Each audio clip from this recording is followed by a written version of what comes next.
ಎಲ್ಲ ವೀಕ್ಷಕರಿಗೂ ಆತ್ಮೀಯವಾದ ಸ್ವಾಗತ. ಇವತ್ತಿನ ವಿಡಿಯೋದಲ್ಲಿ ಪುರಾಣಗಳಲ್ಲಿ ತಿಳಿಸಿರುವ ಪ್ರಕಾರ ಮಹಾವಿಷ್ಣು ವರಹ ಅವತಾರ ಪಡೆದಿರುವ ರೋಚಕ ಕಥೆಯನ್ನು ತಿಳಿಯೋಣ. ದೀಪಾವಳಿ ಹಬ್ಬಕ್ಕೂ ಮಹಾವಿಷ್ಣುವಿನ ವರಹ ಅವತಾರಕ್ಕೂ ಇರುವ ಸಂಬಂಧವೇನು ಎಲ್ಲವನ್ನು ಸಂಪೂರ್ಣವಾಗಿ ತಿಳಿಸಿಕೊಡುತ್ತೇನೆ. ದಯವಿಟ್ಟು ಈ ವಿಡಿಯೋವನ್ನು ಲೈಕ್ ಮಾಡಿ. ವೈಕುಂಠದ ದ್ವಾರಪಾಲಕರಾಗಿರುವ ಜಯ ವಿಜಯರು ಒಂದು ಬಾರಿ ಮಹಾವಿಷ್ಣುವನ್ನು ಭೇಟಿಯಾಗಲು ವೈಕುಂಠಕ್ಕೆ ಬಂದಿದ್ದ ಋಷಿ ಕುಮಾರರನ್ನು ತಡೆಯುತ್ತಾರೆ. ಇದರಿಂದ ಕೋಪಗೊಂಡ ಋಷಿ ಕುಮಾರರು ಜಯ ವಿಜಯರಿಗೆ ಭೂಲೋಕದಲ್ಲಿ ಅಸುರರಾಗಿ ಜನಿಸಿ ಮಹಾವಿಷ್ಣುವಿನಿಂದಲೇ ಮರಣ ಬರಲಿ ಎಂದು ಶಾಪ ನೀಡುತ್ತಾರೆ. ಈ ಶಾಪದ ಕಾರಣದಿಂದಲೇ ಹಿರಣ್ಯಾಕ್ಷ ಹಾಗೂ ಹಿರಣ್ಯಕಶಿಪು ಎನ್ನುವ ಹೆಸರಿನಿಂದ ಋಷಿ ಕಶ್ಯಪ ಹಾಗೂ ದ್ವಿತೀಯ ಮಕ್ಕಳಾಗಿ ಜನಿಸಿದ ಈ ರಾಕ್ಷಸ ಸಹೋದರರು ಮೂರು ಲೋಕದಲ್ಲೂ ಅನಾಹುತಗಳನ್ನು ಸೃಷ್ಟಿಸುತ್ತಾರೆ. ಹಿರಿಯವನಾದ ಹಿರಣ್ಯಾಕ್ಷ ಬ್ರಹ್ಮನನ್ನು ತಪಸ್ಸು ಮಾಡಿ ದೇವತೆಗಳಿಂದಾಗಲಿ ಅಥವಾ ಮನುಷ್ಯನಿಂದಾಗಲಿ ಅಥವಾ ಯಾವುದೇ ಪ್ರಾಣಿಗಳಿಂದಲೂ ತನಗೆ ಮರಣ ಬರಬಾರದೆಂದು ಪ್ರಾಣಿಗಳ ಹೆಸರಿನ ಪಟ್ಟಿಯನ್ನೇ ನೀಡುತ್ತಾನೆ. ಅದಕ್ಕೆ ಬ್ರಹ್ಮನು ತಥಾಸ್ತು ಅನ್ನುತ್ತಾನೆ. ಹೀಗೆ ಮರಣವನ್ನು ಗೆದ್ದೆನೆಂಬ ಅಹಂಕಾರದಲ್ಲಿ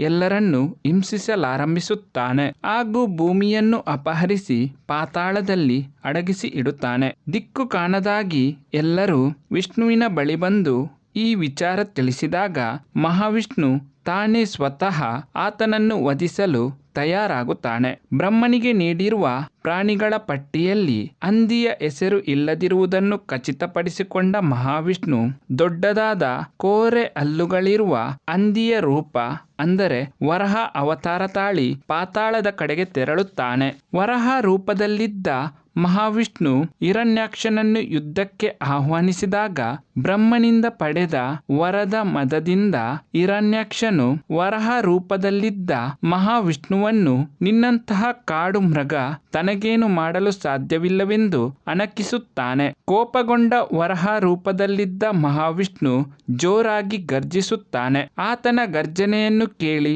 ಹಿರಣ್ಯಾಕ್ಷ ಕಂಪಿಸುತ್ತಾನೆ.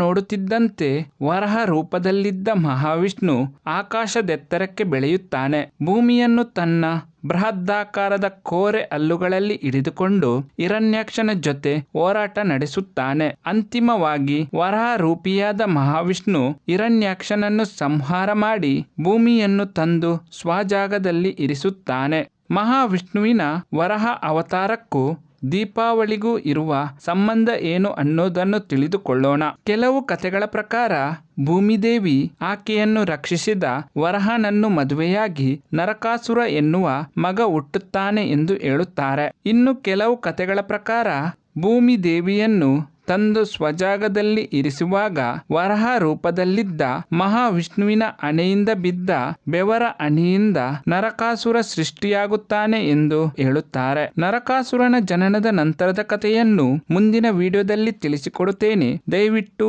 ಈ ವಿಡಿಯೋವನ್ನು ಲೈಕ್ ಮಾಡಿ. ಇನ್ನಷ್ಟು ಆಸಕ್ತಿದಾಯಕ ಹೊಸ ಮಾಹಿತಿಗಳನ್ನು ಮುಂದಿನ ವಿಡಿಯೋಗಳಲ್ಲಿ ತಿಳಿಸಿಕೊಡುತ್ತೇನೆ. ಎಲ್ಲ ವೀಕ್ಷಕರಿಗೂ ಧನ್ಯವಾದಗಳು.